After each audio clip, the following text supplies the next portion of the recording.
Ladies and gentlemen, boys and girls, no matter what age you are, this is the Living Numbers Podcast, and I am your host, Tony Rambles. So glad to have you all back here today. We're back with another one, and I've got some breaking news, and it involves our first story. But before we get into that, I just want to thank you all for your love and support. Continue to like, share, rate, review, subscribe, follow, download, all of those great things. I don't know where you're listening to this now, but of course you can find it on Apple, Google, Spotify, Anchor, wherever you listen to podcasts. Definitely share this with your friends. And let's continue to grow the community. I can't do that without you all. Also, follow me on IG at _Tony Rambles _. Let's get into our first number. 6/24, that's June 24th at 12:06 a.m. That's right after midnight. My son was born. Yes, first child, my son is now here. I haven't posted him on social media or anything like that. But here's the great announcement. If you didn't know, also, I've been sending out pictures to family and friends. But, me and my wife are still kind of like, do we want to post pictures on social media, on Facebook, IG, that kind of thing? And just not yet. Not yet. But, of course, you all know that there's a story to this thing here. There were 3 nurses involved initially. Of course, the longer you stay at the hospital, the more nurses you get. But initially, right, we had Judy, nurse number 1. Amazing nurse. Great people skills, personable, gentle, explained everything, walked us through whatever she was doing. She really made you feel like a friend, like you were at her house and she was taking care of you. It was awesome. But our second nurse, and this is when things started to go a little bit off the rails, right? Our second nurse wasn't as great as our first nurse. I'll just say that, right? She wasn't as personable, wasn't as nice, a little bit of a language barrier there. It was just, I could tell she was uncomfortable, and so were we, right? Especially if you've ever had children, it could be a little bit of a tense experience, right? You just never know what can happen. So you really need someone there that's going to pretty much take care of you. And so the second nurse wasn't it. So eventually I talked to the lady and I'm like, excuse me, please, can you move a little bit slower? I feel like you could be a little bit more gentle with how you handling my wife. I'm very protective of her. People who know me, my family, my friends, y'all know. I do not play when it comes to Kia. Also, check her out on episode 3. We have a great conversation about living in China and whatnot. So the lady gets upset. The nurse gets upset, nurse number 2. And she's like, well, I can tell you don't feel comfortable. I don't feel comfortable either. If you want somebody else, I could just give you somebody else. And I was just like, that's not really what I'm asking. I'm just asking you to slow down a little bit and be a little bit more gentle with my wife. Because she's moving her and shaking her. I'm like, you're supposed to be a nurse. Chill, please. Especially coming from our wonderful nurse that we had before. So needless to say, eventually somebody else comes in the room. And me and my wife we look at each other and we just laugh. We give a little chuckle. And nurse number 3, awesome. Just as great as nurse number 1. And so when you are in customer service, you just never know. You just never know what kind of person you're going to get, right? You ever called into someplace? Hello, thank you for calling this company. What can I help you with? And they're awesome. They're helpful. They're personable. And then you get this person. Thank you for calling so-and-so. How can I help you? You're like, oh, crap. I got the wrong person. And I like to do this. I've called a place, got the wrong person, hung up, called back, and you just hoping like, please let me get the good customer service person, right? Or please let me get the good waiter. Let me get the good manager that's really going to solve the problem or help me out the way that I need to be helped, right? Isn't that what we're all looking for? Like, just do what you're supposed to do, right? That's just to make things right, especially when you're talking about somebody taking care of you in some place you got to really spend some real money, like the hospital. Oh my goodness. But you just sometimes it's a roll of the dice whether you get the right person or not. And so don't be that person, right? Don't be that person that people are like, can I get somebody else in here? Because you don't understand, right? Be the person that other people are requesting. I know my dad, he used to go to like the same restaurants all the time. And he will always request a specific person every time he went in there. Because my dad liked to eat out. And if he knows your name, he's like, oh yeah, I'm requesting you next time I come back here. And so just be more cognizant of which one of those people you are. On to our next story here. And the number here is 20 years. Right? 20 years is a long time to do anything.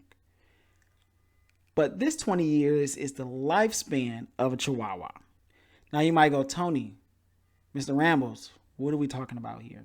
So the lifespan of a Chihuahua is 20 years and is one of the longest living species of dog. That's great, right? Dogs are what? Man's best friend. They're loyal. They stay with you no matter what. And that reminds me of someone. That loyalty, that word is directly connected to this guy. His name is Damian Lillard. Now, if you listened to episode 14, NBA playoffs recap with Kenny and Derek, last episode, go check it out wherever you listen to podcasts. But we talked about Damian Lillard trades. I'm not here to rehash that. Not completely. But I'm here to talk about loyalty. And how sometimes it can be a detriment. Now, hear me out. When you're loyal and you're successful and you can get the things that you feel like you've earned, then, stay loyal as long as you want to. But when your loyalty starts to get in the way of your success, then now we got to have a different conversation. Right? The times are over where you just stay with one company for, 20, 30, 40, 60 years. Those times are kind of over at this point, right? I'm not saying that's not around at all, but you definitely see a lot less of that. And because people, they feel like they want more, they deserve more. Some people earn more. And so with Dame Lillard, loyalty is part of his persona. It's part of who he is. Weber State recruited him first, before everybody.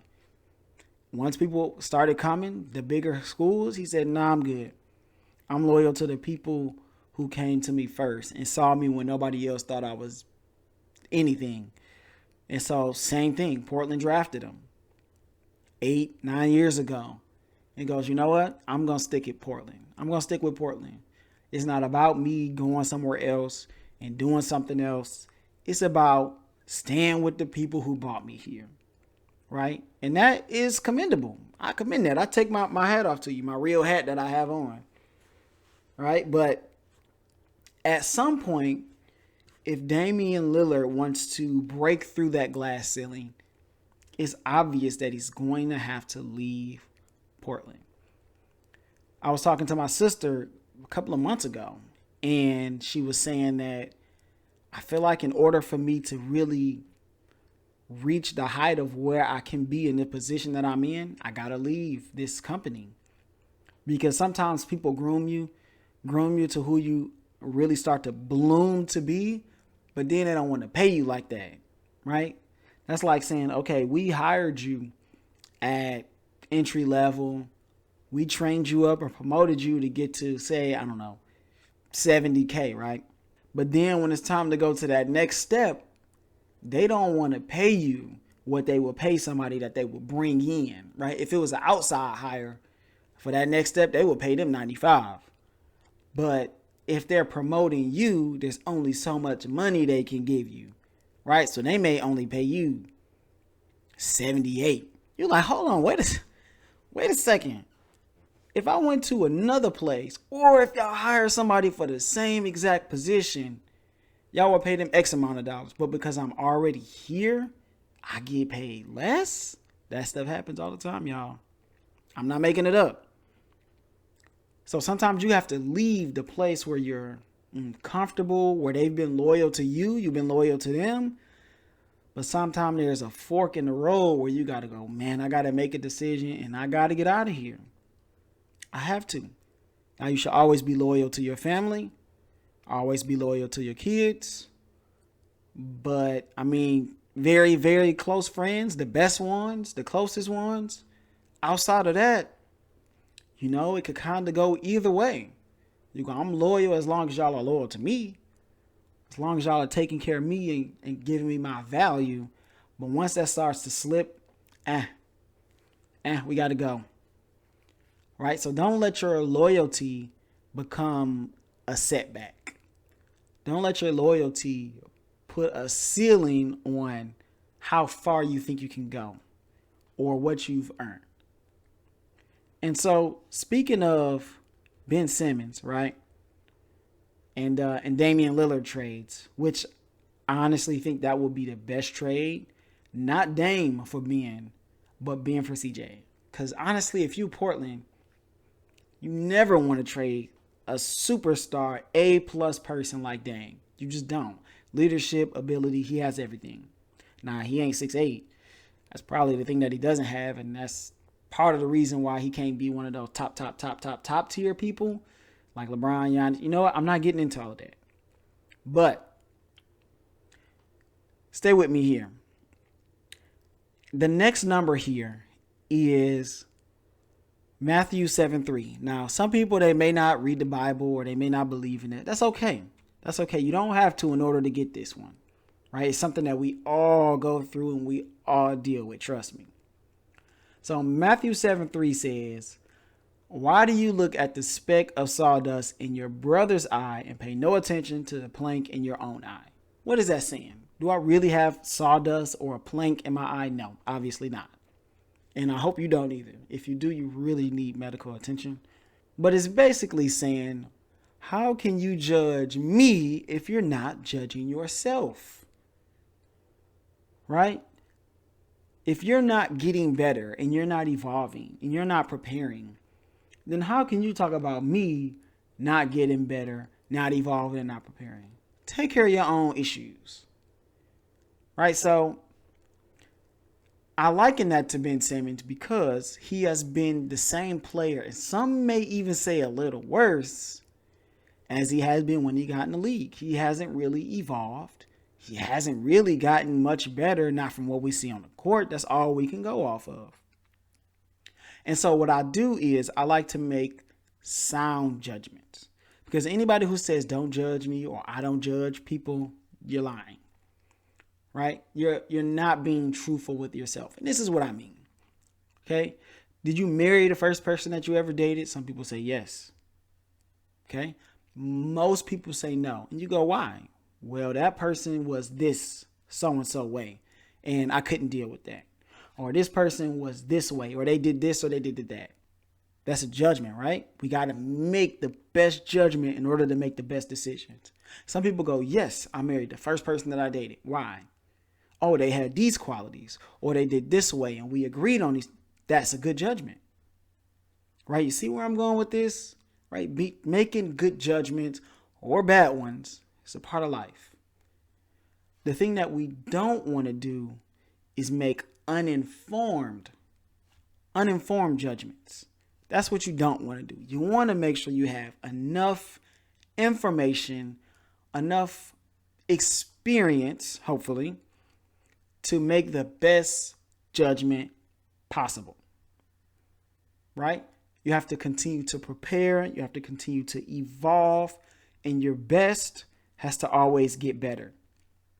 And so as you judge yourself and you judge others around you so that you can make the best decisions with who you're around, where you're going, what things you want to pursue, right? What things you want other people to be involved in.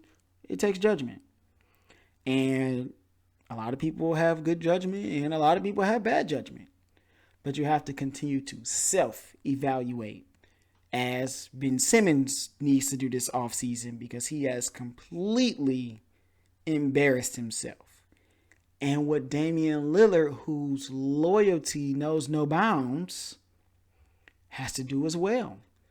If he wants to break through that glass ceiling and become one of those Hall of Fame in the upper echelon of players. So we deal with loyalty and we deal with getting better and evolving. I always say, if you've done your best, you let the chips fall where they may. But you have to make sure your best is continuing to get better.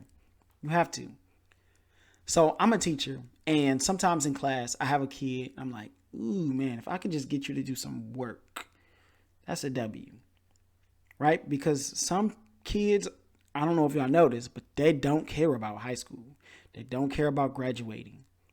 Right? So in my class, I'm just trying to get them to care. Just care. I'm not necessarily saying, okay, everybody has to have A's. Because that's not the W for everyone, right? We all have our limitations. I'm not perfect either. I'm self-evaluating. I'm trying to make sure my C pluses get to B's and then my B's get to B pluses. But the win is different. Now, some kids, if you get an 88, 89, 90, I'm like, that's not good enough. You're better than that based on my evaluation, right? You are better than that. But some, if you get a 67, you're like, can we get that to a 72? I know you can get it to a 75. Let's shoot for that, right? You never want anybody to be below the threshold of quote unquote passing, right? If somebody says, well, I come to work every day, it's like, that's the bare minimum, right? Let's get a bit above the bare minimum, right? Let's make sure that best, right, continues to get better. So I wanted to touch on that as I just kind of saw like the Ben Simmons, Damian Lillard things. I'm like, wow, these topics are dealing with sports figures, but they really have some life lessons that we can really pull from. And that's what I'm here to do. Your host, Tony Ramos of the Living Numbers Podcast. Back with another episode to give life lessons and life stories. And that brings us to our next number. Now stick with me here. Y'all are probably going to be like, there goes Tony rambling again. I have no idea, but follow me here, okay? This next number, $0 to $5,000, right? That's your cap. And up to 1 year in jail. Now that's a sentencing. That's a sentencing. $0 to $5,000 and up to 1 year in jail. You can take whatever numbers you want from that, right? We have this NBA legend, these two NBA legends who some people thought were, pretty close or really friendly. Whether or not they were close or friendly, they worked really well together and they did a lot of winning. These guys are going back and forth and it's going out for public consumption. So I'm part of the public, so I want to talk about it. But I frame this thing in a way that's gonna make some sense here. Now, the definition of defamation of character, right? Slander, as some people will call it, right? The sentence for that is very different depending on what state you live in.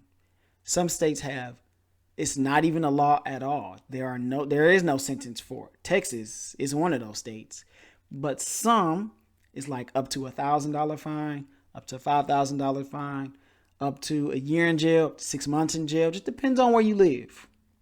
But Kansas describes defamation of character as this, and I really like it. That's why I pulled this one from this state. Other states have different definitions, but I like this one.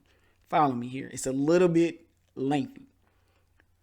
Criminal defamation is communicating to a person orally, in writing, or by any other means information, knowing the information to be false, and with actual malice, tending to expose another living person to public hatred, contempt, or ridicule, tending to deprive such person of the benefits of public confidence and social acceptance, or tending to degrade and vilify the memory of one who is dead, and to scandalize or provoke surviving relatives and friends. That was a mouthful. And all of that is saying you are pretty much defaming this person's character, dead or alive, with malicious intent in order for other people to look at this person in a not so great light. I hope my paraphrase definition was a little bit better. But basically, we've got Michael Jordan and Scottie Pippen airing dirty laundry and defaming each other. I got that in air quotes. Defaming each other in the public eye. Scottie Pippen's got an enormous axe to grind right now. And he's not going to have a last dance. He's not going to have a 10-episode documentary because he's not Michael Jordan, with all due respect. But man, he says, you know what? You got some skeletons too, Michael. And I'm going to do this the old-fashioned way. I'm going to go black and white. I'm going to go print to paper. And I'm going to air out you, sir. Because the last person who should be calling somebody selfish is Michael Jordan, with all due respect. Right? These two are dealing the slander like there is no tomorrow.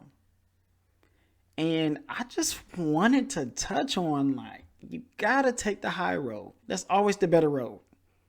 Always. You never want to lessen your character, right? You never want to sacrifice your character because someone else did. Right? Now, when Michael Jordan came out with The Last Dance and he talked about all the stuff that happened with Scottie and with the team and with himself and gambling, and it made him look a certain way, right? And it also made Scottie look a certain way because that's what Jordan did. He defamed his character. Now, what Scottie could have did was, you know what? That's Jordan being Jordan. He gonna say what he got to say. I did what I felt was best at the time. Nobody's perfect. You say those kind of things and you mean them. And I was watching Colin Cowherd podcast. Love his stuff. And he was talking to Gary Payton. And Gary Payton basically said that, that was Jordan doing what Jordan does. And if he didn't say the things that he did, I wouldn't respect him. Because I know what kind of competitor he is. I'm like, okay, Gary, that's how you do it. Because he probably feels a way that is probably more explicit, right? If you know Gary Payton and his trash talk, he probably feels a little bit different off the record. But for public consumption, in the public eye, in the media, he's just like, that's Jordan doing what Jordan does. It is what it is. I know what was going on when we was playing. The team knows. We all know. The people who was there, we know. Right? So you take that high road and you don't stoop down to that level. I mean, it's not easy. It's not always easy to just go, you know what? I'm not going to worry about this. I'm not going to pay any attention. I'm not going to give it any air, any breath. It's difficult sometimes to do that. Because sometimes you just want to get back at people, especially if you got dirt on them. Especially if you do. You go, you know what? I could get you if I wanted to. But you know what? That's not me. That's bad character. Because once you start to do that, then people will go, dang, will he do that to me too? Will he or she air out my dirty laundry if we don't agree on something? Right? So now you're looked at as one of those people too, as opposed to if he takes the high road and not deals with it, people go, dang, you know what? I could trust him. I could trust her. I could trust Scottie because I know there's stuff that they could have said, but they didn't. And now I'm wrong. And a lot of times those people will come back and ask you for forgiveness. Like, dang, you know what? I didn't know that was going to look like that. Or you know what? I'm sorry. I probably shouldn't have said that. And so now you continue to build equity with your character and who you are. So, take the high road. As hard as it may be sometimes. Now, on to our last number. And you all know what time it is. Today in history, June 30th. Now, before I get to our actual topic, I got to shout out two people. CJA, Carla Jones Adams, what's up? Follow her on IG at A Better Me. I'm pretty sure that's what it is. And she's been a great person in my life for years. Somebody I can just clown with and talk trash with. I wish maybe one day I could have her on. Because it will be a hilarious episode. So shout out to Carla and the Jones family. Y'all my people. And I gotta shout out my brother D-Lo. Me, him, and Carla have had tons of just clowning. I don't know if that's the only word I'm coming up with here, but it's always fun, always a good time. So shout out to my brother D-Lo. I can't wait for you to get back down here to Texas.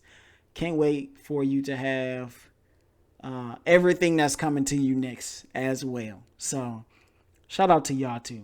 Those are my people. June 30th, 1938, Superman, the OP superhero of all times, first appears in DC Comics Action Comic Series issue number 1.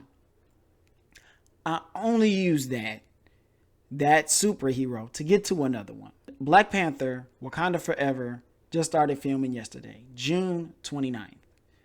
That's amazing because so much has happened since the Black Panther movie dropped. And I can't really remember another event, right? I'm 32 years old. And that's one of those events when Black Panther came out where black people felt proud to be black. They really felt proud. They're like, man, I want to go out of my way to be black and show people how black I am and how my African roots mean something. People really was like, you know what? I'm from Wakanda. And I don't care if it's made up, if it's fictional, if it's from a comic book, I don't care. Because people felt like this is the place that depicts us well. Like kings, like queens, like people who have great intelligence, people who are innovative. We want to be looked at like the Wakandans. So it really created this source of pride, the first Black Panther for black people. And Wakanda Forever filming and continuing to be in production is awesome because that film is going to really mean something great, just like the first one did. Especially with Chadwick Boseman passing away and them saying, we're not going to replace his character. We don't want to do that to him and his memory. Remember we talked about character? Talked about evolving, getting better, right? Here we go. It's playing out right in front of our eyes with Chadwick Boseman. We wouldn't dare replace him with another Black Panther. We just couldn't. We couldn't. Because of who he was. Because of what he meant. Because of how he carried himself. Not just on the set of Black Panther, but on the set of every other movie, on every other campus, at every other event, every other talk show. The way he carried himself was a source of black pride and a source of human pride, because it's not just black people who liked him. It is many other people across different races, creeds, and cultures. So Wakanda Forever started filming yesterday, and I can't wait to see how they evolve the story, right? To continue the story of Black Panther. Because if you follow the comic books, there are other ways that they can keep the story going. But I'm just so glad to see what they're doing for Chadwick as he has passed on. Look at me name dropping them like first name like we knew each other. But that's going to do it for this episode of the Living Numbers podcast. Make sure you like, subscribe, download, rate, review, share, support. Did I leave out any? I don't think so. But if I did, you know what to do. Make sure you tell people about it. Continue to follow me on IG at _Tony Rambles _. This is your host, Tony Rambles, and I will see you all